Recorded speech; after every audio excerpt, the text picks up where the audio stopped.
Magandang araw. Please i-report niyo po ang channel na ito dahil sa paglalakaw po ng aking station notice ng KBS. At maigpit ko pong pinagbabawal ang mga nagnanakaw po ng aking videos at nire-report ko po agad sa YouTube. Nakikiusap po sa channel na inireport ko at nagnakaw po ng video po. Huwag na po kayong magnakaw po, kundi may mangyayari pong masama sa YouTube niyo po. Dahil po sa pagnanakaw niyo po, i-report ko po kayo agad-agad.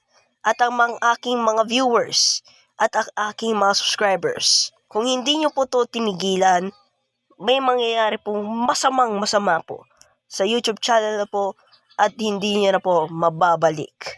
GWN Network. Meron po kayong isang araw para magbigay ng statement po tungkol sa inyong pagnanakaw. Muli, ako po si Rod Cyril de Batera, Chairman ng KBS, para sa bayan.